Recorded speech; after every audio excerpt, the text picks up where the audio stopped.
Welcome everybody to the Culturalist podcast, Conversations with Pam Ross.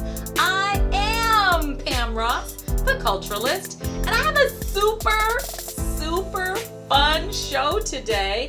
I want y'all to meet my trainer. Caboose like choo-choo. Bless my trainer. My trainer's here. Mike Christmon is an amazing scientist, really. I think he's a scientist. I kind of consider him a scientist. And he's developed a training program that has been helping me to regain my strength and to increase my endurance. It's helping me not just physically, but also mentally. And so I want to talk with him. I wanted to introduce him, first of all, to my audience. And hey, if you listen to the end, he's going to release a promo code so y'all can get your fit on. But first of all, before we get to Michael, joining me, as usual, is my content curator, Dion Cobb. Well, hello, world. What's up? How's everybody doing? Hey, Doc. How you doing? I'm doing great. So tell me, what beaches have you been on? You know, you go to the beach more than any black person I know. I've been on some nice beaches. Not as many as I'd like to. You know, the weather's changing where we live, so I'm a little disappointed, but that's okay. I'll get to one in December. Oh man, you should take me with you for that one. I would love that. Come on. And hey, speaking of the beach, I'm working on this beach body. But you know what I discovered? Everybody is a beach body. You just got to put it on the beach. Yeah, right? Some beach bodies are just, Yeah. So let's bring to the table, to the conversation. He's a friend and a man of God, a husband, a father, a brilliant trainer. I consider him a scientist. Please welcome Mike Christmon. Yay! Welcome. How you doing, sir? I am doing well. I almost didn't know to speak because the introduction you gave me was so befitting. I wasn't sure if it was for me. It's for you. I'm super excited to be here. I appreciate you so much. I want to first of all just give kudos, and I want this audience to hear how you've made this amazing pivot. You were training clients live, right? In person in the gym? Yes, that's right. I had actually been a personal trainer for about 11 years, and a majority of that was done face-to-face, and I've trained everything in the spectrum from professional athletes to people recovering from strokes, and then all of a sudden COVID hit, and we had to kind of make that pivot, as you said, and figure out a different way to go about training people and helping people to pursue a fit lifestyle and just kind of combat the mental strains and stresses that the COVID situation brought forward. You know what I think is interesting, that you added not just helping people get their fitness, but also getting us moving to combat the mental strain that this pandemic and sheltering in place and social distancing and wearing a mask, all of this change can cause a lot of stress. Oh yes, absolutely. I think when you think about it, it was such a drastic shock to everybody's systems and their way of life that it really would have been unrealistic to think for most people that they would just be able to continue on with life just as usual, because this is something that, you know, we've not had to encounter as a people in recent memory. Yeah. So, you know, to have one day this thing be something that you read about in the news and you see a couple of people getting sick or something happening overseas, and then the next thing you know, hundreds of thousands of people are losing their jobs because places are closing down, and you know, you have stay-in-place orders and worrying about rationing out toilet paper and all of these other things. It really was, like I said, a shock to the system, and I think that not being in a firm and rooted place mentally can cause a lot of issues everywhere else in life when it comes to dealing with this particular situation. And in our bodies. Yes. Cause the level of stress, tension, fear, My doctors consistently remind me that stress is a toxin, and it affects your body's ability to move, your body's ability to heal itself. And so when you said to me that you were doing trainings, you had pivoted and you had found a way to do trainings online or actually through a phone app. I mean, talk about simple and easy. It's in the palm of my hand. I'm holding my training in my hand right now. That you found a way to put my trainings in the palm of my hand. I said, oh, I got to check this out. So can you just tell us how you make this happen? Tell folks how you make it happen for me. Yeah, so Ascend basically is a brainchild of trying to solve a problem for people where it's I can't get to a trainer. I don't want to keep doing the same regurgitated workouts over and over again because I'm sure that each and every one of us has a typo DVD or like a or guilty as charged, man. I had typo. Yes. Yeah, right? I'm gonna be completely honest. I'm looking at two of Tony Horton's books right now, and that's the person who made P90X all those years ago. Okay. But how many of us have gone from doing P90X to watching P90X over the course of the 90 days? Where it's like, okay, today we got back and shoulders, and you just put the DVD in, and you watch the guys on the screen do the workout. I stopped telling on us. Be quiet. Nobody needs to know this. I'm sorry, Deanna. We'll just cut that part out. Okay. Cut it out. What I wanted to do was I wanted to make something for people that was literally designed to eliminate excuses because and it does. When we have excuses, we get comfortable where we are. So we don't make moves towards what we really want because our excuses seem insurmountable. So I don't have access to a quality training program that I can adjust. You get through this app because I'm able to actually monitor your progress both in your gains physically as far as your strength, your endurance, all of these things, and I make adjustments to your workouts on a weekly basis. Once I see you make drastic leaps or improvements or advancements, we now move to more challenging exercises.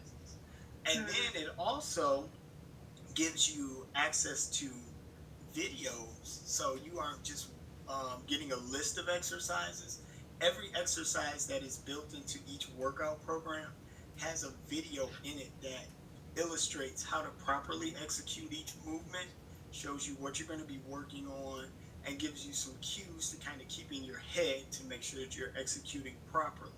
So it decreases your risk of injury, and it also gives you a great place to track your physical activity. So like if you have an activity tracker like a Fitbit, I heard that they're actually just implementing through the third-party app that we use for this, Apple Watch connectivity, which is one of the things that that's fantastic. That's going to be amazing. I think they had about 4,000 people comment that they wanted them to do this because this third-party company has been around for a while and they just hadn't figured it out, and they are just about to release it because they send me an insider email because I use it for my business. But my thing is I'm working to make my own app, and it's just app development it's such a crazy thing. Once you figure out what you want the UI to look like, it's recording everything and doing all that.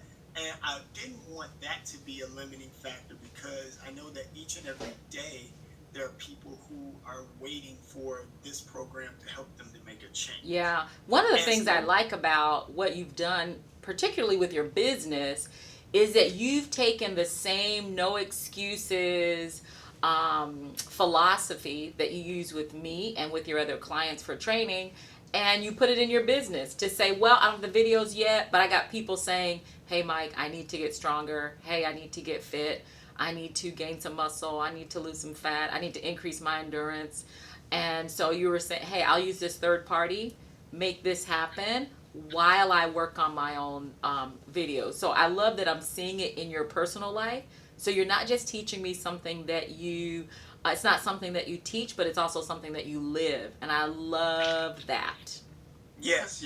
I'm a firm believer in the concept of leaders leading from the front Mm-hmm. and leading by example. So I try to, even in our beta test group, which just finished up, I would make sure that I would send them morning motivational stuff. Mm-hmm. And if I was getting ready to start my workout routine, I would send them a video clip saying, hey, I'm getting ready to go and hit the gym. You know, make sure that you go and do what you're supposed to do today. Because I want them to understand that it's not just go and do what I say, but do as I do. Yeah. Let me say this. Dion doesn't, I don't know if Dion knows this, but when I say no excuses, I was at work. I had left work on a Sunday, and someone texted me and said, hey, someone brought a gift for you. So I'm thinking, baked goods, books. There's The certain, best gift ever. oh yeah, there's certain gifts that keeps people, on giving you pounds. oh yeah, there's certain gifts that people bring pastors, and we know it's either going to be books, baked goods, or something along those lines. And it was a 10-pound slam ball. And these slide thingies that you use, to work out. Yeah, all those circle things or Yeah, whatever. Yeah, because, and I said, oh, he's getting ready to change my workout routine. So looking at what I'm able to do, and then as I track my progress, he's saying, okay, it's when I say it's automated, I'll say this, it's convenient, but it's not necessarily automated, it's individualized. Yeah. Which I really love. Now we got some questions for you, and I like that you said, Mike, that you have trained from professional athletes, people who the strength of their body is their money. Like this, they use their body for their work, all the way to people who are recovering from strokes. That's one of the reasons why I said yes. I want you to be my trainer, because I felt like I have a lot of energy. But flat out, 1964, I'm 56. And I just thought, I don't want a trainer that's going to train me like I'm 35 years old. Right. And I'm going to, and I was really honest. I said, here's my fears. I've been running 3 times a week. I feel like I'm ready for strength training. However, I'm afraid of injury. And because I hadn't done strength training. And what he said to me is, you're going to have videos for your form, and we'll work you up. So I'll look at what you can do, and I'll increase it only when I see that you're doing it properly. We'll check and see how your body's doing. Keep going to your chiropractor. And I've been injury free and gaining strength. So yay! I know. I'm so proud of me. I'm so proud of me. Yes, That's good. I am most definitely proud of you, because for you to have everything that you have going on, and it reminds me of that saying that you hear people say all the time, I have the same 24 hours in a day as Beyonce. Yes. But you have to also realize that Beyonce's 24 hours doesn't look like yours. Exactly. She's got a chef. Mm-hmm. She's got a Definitely. nutritionist. She's got somebody to watch her kids. She's got, somebody cleaning her house. She's Mm-hmm. got all of these other people who are in her support staff that the average person doesn't have. Yeah. So for you to still say, okay, with the 24 hours that I have, I'm going to sow into my physical man. Mm-hmm. Yeah. And take a little bit of that time and energy and effort and say, okay, I'm going to do this workout, or I'm going to do this run because I have goals that I want for myself. Yep. And I got to live long. Yeah, right. And it's not about not just living long, but it's about quality of life. Yeah. Like, Yeah. I don't want to be 80 years old or 90 years old and I'm getting wheeled around everywhere. I want to be able to go out on my own 2 feet, if that's the Lord's will, if you will. So, Mm-hmm. That's Absolutely. my, transparent. Yes. I was doing really good before COVID. My friends and I, we were going to work out 3 to 4 times a week. We were doing water aerobics, classes and stuff. COVID hit, got sick too, recovered. And then after recovery, it was like, It's food time. I have a craving for this. I have a craving for that. And it was not good. So I put some COVID pounds on, and I have not been doing good as a teacher. It's the same way. You know, they bring in, what do they give for teachers? They give us baked goods. Pizza. And I'm like, oh, crap, no. Nobody's bringing like salad and lean meat for the teachers. For me, okay, so what would you suggest for me, someone like me? I am overweight. I know this. Does not stop me from loving myself, but I know that I need to do better to have a better quality of life. Where should I start? I would say, honestly, the biggest step for you would be to just take a step. A lot of times we think I have to do the drastic in order to see drastic change. Mm-hmm. It's a culmination of slight changes that makes drastic change. So slight adjustments make those drastic changes happen. So it's like, instead of parking close to the door when I go out somewhere, park a little further away and take that walk. Or take stairs instead of taking elevators when you go certain places. Try to incorporate more green vegetables into your diet. Okay. Drink more water, which... Yeah, I don't have a problem. The water, I drink water. Okay, good. But the other stuff. Yeah. Okay. Mm-hmm. No, I was saying that's great. Go ahead. Yeah, those slight changes may not seem like much at first, but as you go, you'll start to notice that you're able to do more. And then once you're able to do more, you incorporate more. You push yourself a little further. Yeah. Take a 30-minute walk on your lunch break, or, then you can start to do other things like, look for ways to incorporate like a high intensity interval workout in, so you can do like a 10-minute or a 15-minute workout 2 or 3 times a week. So 10 minutes is all I need, legit. Like, cause I'm all for that. It's a good start. Yes, but it's really all about Start. the programming. But you won't stay there. Yeah, no, you definitely don't want to stay there. What you want to think about is this. So when you take those 10 minutes and you do those 10-minute workouts like that, what you're doing is you're literally building your foundation. So you're building a nice, strong base, both strength-wise, cardiovascular-wise, that will allow you to progress and move to building the next level of your house, if you will. Yeah. So it's like, I wouldn't take Dr. Ross and say, okay, Dr. Ross, we're going to start out with barbell power cleans or some sort of Olympic exercise. Yeah, that just sounds rough. I know, didn't that sound rough? I don't even know what it is, but I just made an ugly face like, no. It sounds like it's going to be painful, like you will break something. Yeah, it's not a good time. And what you typically do with athletes who want to progress to that is you break those movements up into sequences. So you say, okay, let's start with a deadlift, which teaches you how to pull heavy weight from the ground. So you're learning to utilize your legs and not lifting through your back. Once you get that, you move into a high pull, which teaches you how to throw and pull through the shoulders to get underneath the bar as opposed to trying to press it over your head. So there's a lot of technique there that you build upon piece by piece by piece, and eventually you go from not being able to do a power clean to doing one. And I don't know why that was the example that popped into my head. No. What's funny is she told me that you had given her these exercises where it's a plank and then she pulls her body up. Oh yes. And I said, but it started off with just being a plank. I'm not there yet. But it started off with just being a plank. Yes. Yeah. Then it went from being a plank to then being a plank with the slides. Yes. But you're almost making me believe that one day I can do a burpee. Like, I hate burpees. I believe that burpees are the invention of hell. And so, yeah. But That's you're almost... Hell with brimstone? Yes, but you're almost making me believe that, like, doing the... if you can't do the whole exercise, do it in parts. Yes, yes. And you're building on that strength in parts. Yes, absolutely.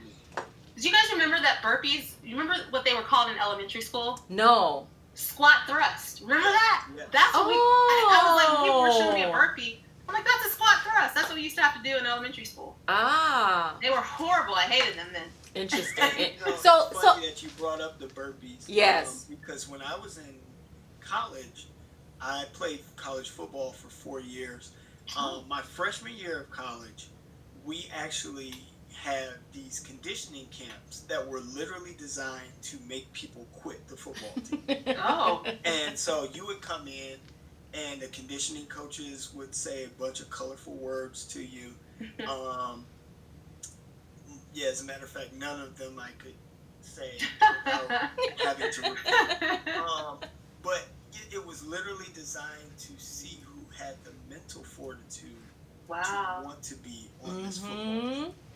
And my very first conditioning camp was at 6 a.m. the night before we had a blizzard, because I went to school on the west side of Michigan, and we got 2.5 feet of snow. My God. Overnight. I get 2.5. Yes. I get a call at 3:45 in the morning from one of the coaches and says, the conditioning camp is still on. We'll see you at 6 a.m. Oh my, I thought it was going to say, son, stay home. No, he said, we'll see you Yeah. at 6 a.m. And so we get there, everybody's stretching and kind of lining up, talking. Coach comes in, blows his whistle. He says, all right, everybody gather around. We got 2 miles, 16 minutes. If you don't run 2 miles in 16 minutes, just leave, because you're not in shape. Just keep running, hon. Just Just walk home, man. Walk home. Oh, Lord. We run the 2 miles. I was like, okay, that's not bad. I was running track at the same time, too, so running is no problem. Right. Then we go to these stations, and they use the basketball score clock, and it had 8 minutes on it. And I was like, what are they about to make us do for 8 minutes? The very first station was burpees. No. Oh. 8 minutes straight. No, that's death. They were trying to kill you. I see it. Like, I was like, okay, what Bible scripture Yes. can I call on? Oh my right now? gosh. 8 Yeah, minutes straight. can I call on? Man. And to make matters worse, they had graduate assistant coaches who had just kind of finished playing either at the school or at a different school, who were trying to get into coaching, and they're going around and they're like yelling at you like, you want to quit. You're tired. I can Oh my tell. gosh. You would see people go to the trash can and then come right back and get in line and Wow. just keep going. And it was, if I never did another burpee again in life, I think I hit my quote. Yeah. So, That was it, right? yeah, I but think you they're did. right. It's crazy because it's a good exercise, but I feel like for a lot of people, it's a go-to because they don't do the due diligence to find other things. Yeah. So Okay. like, I have several dozen moves that have been proven with like EMGs and EKGs in exercise science studies that burn more calories than burpees. Yeah. And they're not as bad. So, and Dr. Ross has done a couple of them and she doesn't even realize it. Oh, have I now? I tell you what I did. I brought him the notion of what my chiropractor was telling me. Like, these are the parts of your body that you need to strengthen for your posture and for your good health, so that your nerves running through your spines can keep your immune system up. So I'm saying to him, all right, coach, I call him coach, I need to strengthen this part of my body, this part of my body. He's like, all right, I got you. I don't know what I'm really doing. I just look at the video, and whatever the video says, I do. But here's been a really unexpected benefit. I'm physically stronger, but I also believe it's got some mental toughness in me. Because I was running 3 days a week, and I would be running and watching a movie. Hey, that works. Great. Yeah, so I would put a movie on the iPad. So I would watch the movie, and then when my time was up, I would get off the treadmill, and then the next time I was on, I'd watch another half hour or so of the movie. But being able to push myself in different ways other than just running, I think that there's been some mental and emotional toughness that's coming that I've gained that I didn't really expect. It's been amazing. It's been a huge benefit. Yeah. That's cool. Okay, Mike, I have a question for you. And I know, I mean, we've seen this. I think people have asked it before, but I really am curious. So they have the BMI chart and the ideal weight. Is there really such a thing as an ideal weight for your height? Please say no. It Please doesn't say matter no. what Please your say ethnicity is. Right. Because I'm like, I don't know if that's working for me. Right. Here's the thing. The BMI chart is really something that they're really up in the air about right now in the medical community and in the exercise science community about the validity of it. And I'm going to explain why. Okay, so you take LeBron James, right? LeBron James is 6'8". He weighs around 260 pounds. Wow. Looking at BMI, which is literally weight over height, right? He's considered obese. Exactly. What? I was so confused by that. So, we've all seen LeBron James. He is not obese. Anywhere near obese. Right. At all. And so what they look at is, they look at that BMI and they take people and they say, well, these numbers have a correlation between these certain health risks. And when you have a high BMI, you run a greater risk of, heart disease or high blood pressure or any of these other things, diabetes, right? It's kind of like saying people who stand outside in the rain have an increased risk of being struck by lightning. Okay, so yes, I do have an increased risk of being struck by lightning because I'm outside. But if I don't have a lightning rod or something, I'm absolutely not going to get struck by lightning. So what they need to do is look more at body composition, and hip to waist ratio is the big thing. So like if you have a higher waist than hip ratio as far as your circumference measurement, that's the one that we want to look at more, because that visceral fat that is around the waist is where we start to see issues in those underlying health conditions that I mentioned before. So BMI is not one that when you see a number like that, where you go and you sit in your car and you cry. Yes. That number is so high. Yeah. Because I'll be completely honest with you. I'm 5'8", and I usually hover around 165 to 170 pounds. And I'm overweight. According to the BMI. According to BMI. Yeah. Wow. My body fat percentage definitely would not tell you that I am overweight. Right. Yeah, because you're super lean. Yeah. So it's literally none of those things. Body composition isn't taken into account, and that's something that I tell people all the time, especially if they're coming in and they've had conversation with their physician. Yeah. They say, my doctor says I need to lose weight. This is what my BMI is. Okay, well, let's break this down and really look at it so you have a better understanding of what BMI is. Yeah. Not saying that you don't need to lose weight, and I'm not saying that for you in particular, but I'm not saying that you don't need to lose weight, but you may not be in as bad a shape as you feel like you are. Okay. So, well, no, I know for me, this is a complete aside for myself, but yeah, it's been thrown off. So are you team weigh yourself or team don't weigh yourself? I am team don't weigh yourself, and here's why. As you go out, but he is team measure yourself, and he is team take pictures.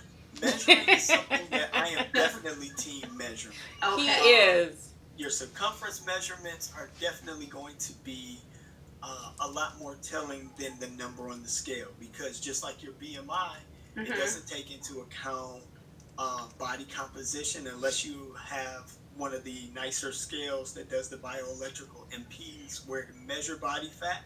And that can be thrown off just by how hydrated you are. Yeah, so that's another whole topic of conversation. But circumferences, and I'm a proponent of take a look at how your clothes fit. Yeah. If you're starting to see, hey, I got a little bit more flow in these blouses, or my skirts or my slacks are a little looser, you're headed in the right direction. Yeah. Keep doing what you're doing.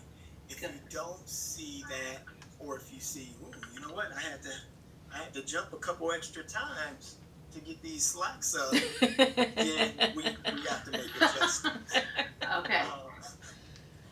So then, ethnicity, like, there's no such thing as race. We're the human race, but we can look at different people and see different trends in body types. Yeah. Does that matter when you are exercising or losing weight? If you are an African American, if you're Black, or if you are Asian, or if you are Hispanic, does it really matter, or it's just like, as you were saying before, your body type? So it's strictly body type, not ethnicity. Right. There's no biological difference in ethnicity as far as our body's predisposed metabolic processes are concerned.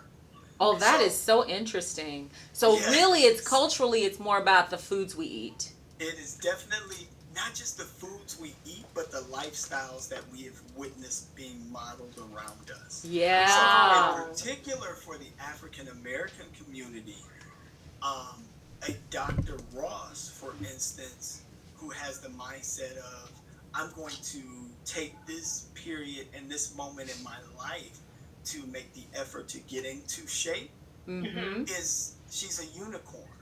Because usually at this stage in the game, we're going over to Big Mama's house. And it's like, well, Big Mama don't have to be Big Mama. Right. Oh, I could be fit mama. I don't have to be Big Mama. Yeah, you can be Big Mama. You can be Big Mama, but not be Big Mama. You know what I mean? Yeah. No, you're right. Big Mama had the arms. You just always want to stand there and grab her arm fat. And yeah. So it's a different look, different perspective. Right. And what you see is culturally the model of lifestyle and physical activity is one of the biggest changes that you see. So for instance, in the Asian community, older people tend to put a higher precedent on their physical activity. They will invest a little bit more in that. So, they'll go out in the park and do Tai Chi. And actually, I was just talking to my wife about this last week at some point, because I was reading a study that they did in China, that there are 19 times more likely to have knee replacement surgery than Chinese people, because the Chinese people, when they get to a certain age, begin to walk backwards. Interesting. What?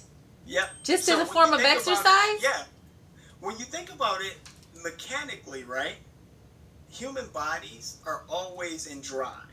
Yeah. So if I just left the car in drive and just drove forward, eventually the transmission goes out, right? There isn't going backwards. Yeah. Right?